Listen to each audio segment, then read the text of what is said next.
She always loved sunsets, said they made her feel small in a good way. But that photo she posted, the one with the sun dipping behind the hills, I zoomed in, enhanced the frame, and saw a landmark I recognized, a place that wasn't anywhere. Near her hotel. My name's Adam. I'm 34, live in Asheville, North Carolina, and work as a digital cartographer, which, yeah, is a fancy way of saying I make maps for a living. Mostly terrain modeling, drone imagery, topography, data. I spend a lot of time analyzing landscapes, noticing the small stuff that most people scroll past. I guess you could say I'm quiet, observant. I've always been the guy who listens more than he talks, who remembers what you ordered on your first date 3 years ago. It's the kind of guy who makes a mental note when your smile doesn't reach your eyes. Anymore, I met Kira at a tech conference in Denver. She was standing near a booth that had this terrible augmented reality hiking demo. Everyone was politely nodding. She, on the other hand, straight up told the presenter, "This is like Peck-a-Man Go for dads." I laughed loudly. Actually, that's how we started talking. Kira was from Charleston, UX designer. Witty, sarcastic, with these dark curls that bounced when she laughed. She hated cilantro, loved thunderstorms, and always turned her pillow to the cold side before sleeping. I remember those things because they felt important. At the time we started dating long distance at first. Then she moved in with me 2 years later. Things felt solid. We had our rhythm. Sunday grocery runs, Taco Tuesdays. Our unspoken agreement to never finish a Netflix show unless we were watching it together. We had a playlist, us on shuffle with everything. From Death Cab to The Weekend. Even our coffee orders synced. Mine black. Yours oat milk with a splash of cinnamon. It wasn't a fairy tale, but it felt ... good. Safe. Until it didn't. It started with the silences. Not the peaceful kind, but the brittle ones, when she'd come home and scroll on her phone instead of asking how my day was. When I'd say something funny, and she'd smile, tight, distracted, like someone watching a movie on mute. I noticed she'd started sleeping with her phone under her pillow. Said it was for early Slack messages from her team, but I'd seen her swipe away notifications with names I didn't recognize. Then came the trip. It was a week-long design retreat in Santa Barbara. Supposedly I'll be swamped, she said, while packing, but I'll send you pics when I can. The sunsets there are insane. I believed her. I didn't want to, but I did. The first 3 days, she barely texted. When she finally posted something, it was that photo. Her caption read, "Sunset Magic Room Service and Wind Don't Hate Me." I remember staring at it, a weird chill moving up my spine. It was beautiful, sure. But something about the view bothered me. I didn't know what at first, just that it felt familiar, so I saved it, zoomed in, traced the skyline, and that's when I saw it. A faint outline, way in the distance. A ridgeline that didn't belong to Santa Barbara. It belonged to a place we'd visited a year ago, together, in Malibu. The hotel she was supposedly staying at. Nowhere near that cliff. My stomach dropped. That was the first moment. I let myself ask the question I'd been too scared to form before. What if she's not there alone? Once you see it, you can't unsee it. After I realized the sunset wasn't from Santa Barbara, my brain wouldn't shut up. It was like a dam broke. Every little thing I'd shrugged off over the past few months came flooding back with teeth. I started thinking about that weird night 2 weeks ago when she got a late-night call from work and stepped out onto the porch in her robe, whispering into her phone. I remember the way she said, "I'll call you later," and how stiff she was when she came back in, acting like nothing happened, or how she'd changed her phone's passcode.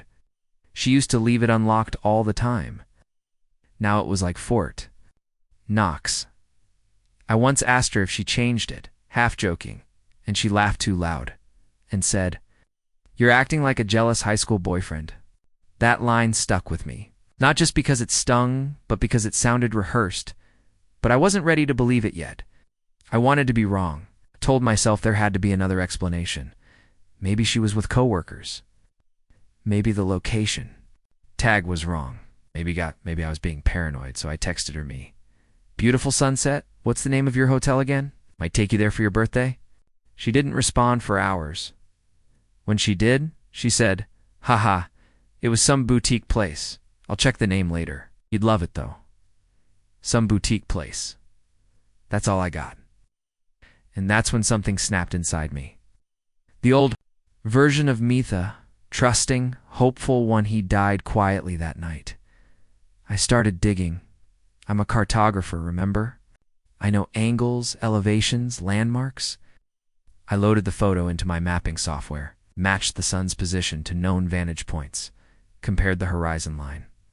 I spent 4 hours on that damn photo, and I found it, the exact spot where it was.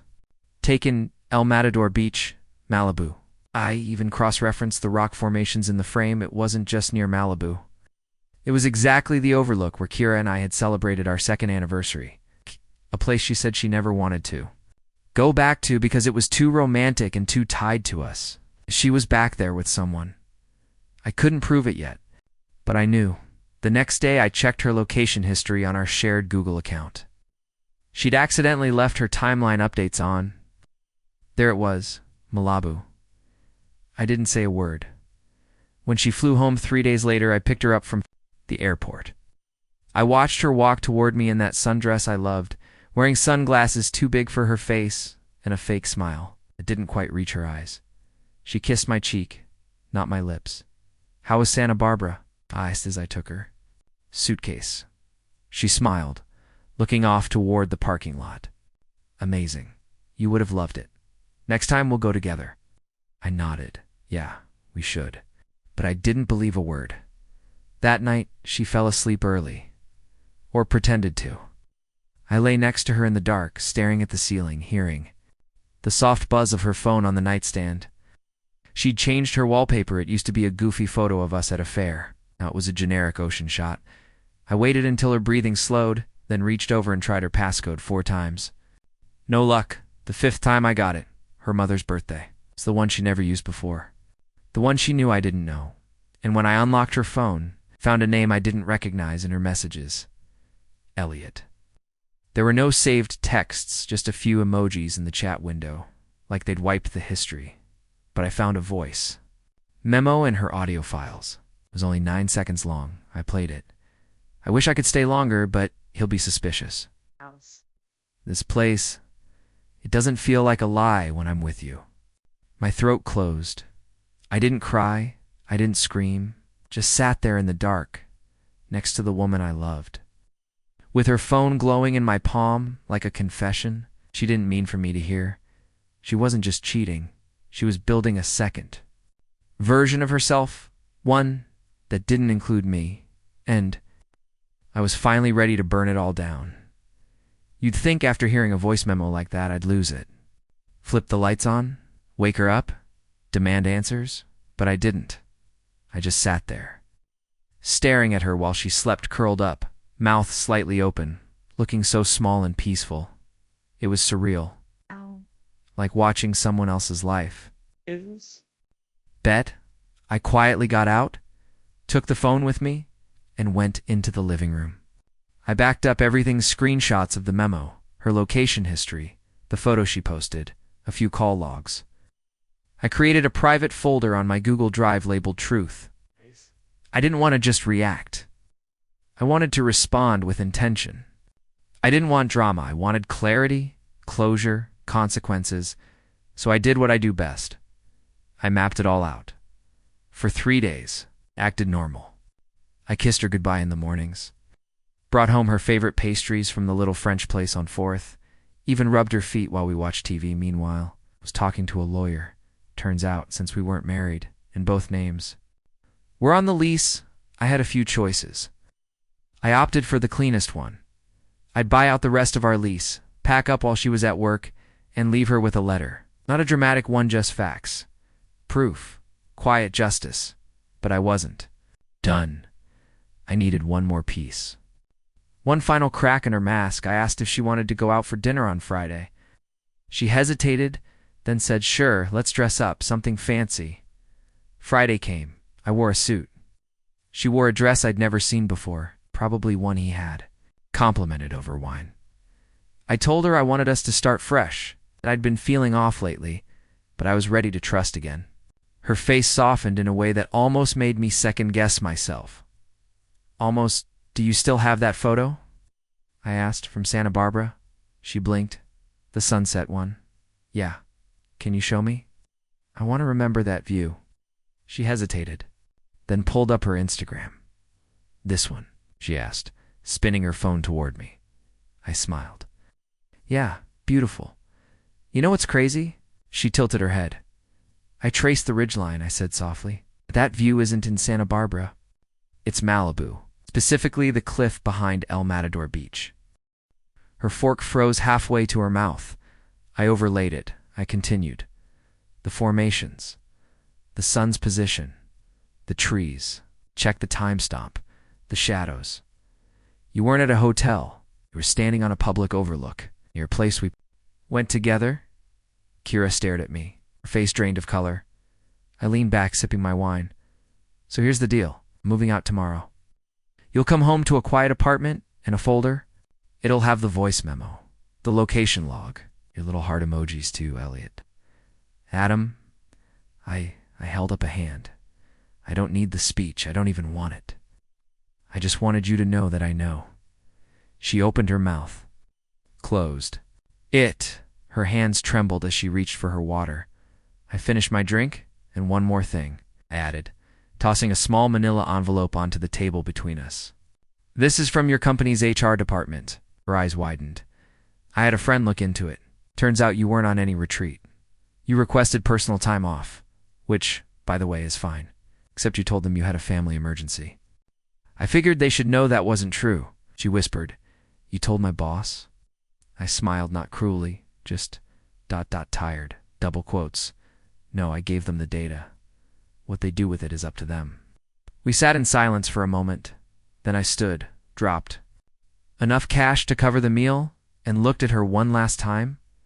You could have just told me, I said. You didn't have to turn me into a stranger to escape.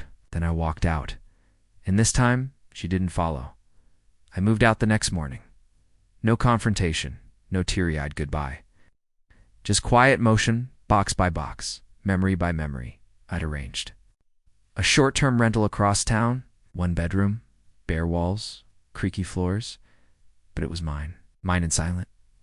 Kira tried calling that night once. I didn't pick up. The next day, she sent a long text apologizing, sort of, saying she wasn't proud of how things unfolded, that she never meant to hurt me, and hoped we could talk sometime when it wasn't so fresh. I didn't reply, because by then, I'd already started therapy. My sessions were on Tuesday nights with a guy named Mark who wore cardigans and asked me weird, hard questions like, what did it feel like when she first started pulling away? And did you ever love her more than you loved yourself? I hated those questions, but I needed them. Friends were split. Some said I should have outed her publicly. Others thought I was being too calm, but the ones who mattered told me the truth. You handled it with more grace than she deserved. A week later, her key arrived in my mailbox. No note, just metal and silence. A month after that, I saw her at a local art fair. She was with him. I didn't need an introduction. The way she held his arm like a buoy told me everything I didn't want to know. She spotted me. Froze. I nodded once, no. Anger, no emotion, just acknowledgement, and I kept walking. But fate has a strange sense of humor. 3 weeks later, I bumped into Elliot. Alone, at the same coffee shop I used to take Kira to on Saturdays. He was standing in line behind me. Adam? He asked awkwardly. I turned, looked him in the eye. He looked nervous, pale. I didn't know she was still with you, he stammered. She said you guys had ended things months ago. Didn't say anything at first. Just let the weight of his words sit in the space between us. Finally, I said, that's what she told me too. Right before I traced her location, listened to her whisper your name, and moved out. His face changed, like he realized he'd been just another passenger on a train already speeding toward a cliff. He tried to apologize, said he felt misled. I nodded. Then I said something I didn't expect. Good luck, he blinked. And I left. Not because I needed a dramatic exit, but because I had a meeting with a client. A real estate project involving terrain mapping, Malibu of all places. Later that week, I visited that same overlook, the one from the photo, the one where she lied. I stood there alone. No camera, no sunset filter, just me, wind in my face, and the real version of the moment. And it felt different, not painful, empty, just mine again. I don't think you ever fully get over something like this. It's not like one day you wake up, stretch, and go, ah, yesterday I'm completely healed from being lied to by the person I planned to grow old with. That's not how it works. It's quieter than that. It's in the way you don't flinch when a phone buzzes on the nightstand. It's in the way you sleep deeper, longer, because you're not subconsciously waiting for the door to creak at 2. It's in the way you start to trust your instincts again. Before Kira, I saw myself as someone solid. It's maybe a little boring, sure. But I was steady, loyal. I believed in building a life brick by brick, not chasing dopamine highs after her. I started wondering if maybe I had been too boring, too predictable. Maybe I should have been more exciting, more jealous, more spontaneous. But therapy taught me something important. It wasn't my job to be her adrenaline. It was her job to be honest. And she wasn't. That's not on me. I still think about the way she laughed at stupid TikToks, or how she always put her cold feet on me at night and giggled when I flinched. I still remember how we'd hum the same off-key part in that one Bon Iver song during road trips. I won't pretend she didn't matter. She did, but I matter too. And I'm not bitter not anymore. I'm just better, wiser, a little more cautious, sure, but also a little more me than I've ever been. That sunset, one she posted from the place she wasn't supposed to be. It's not just a photo anymore.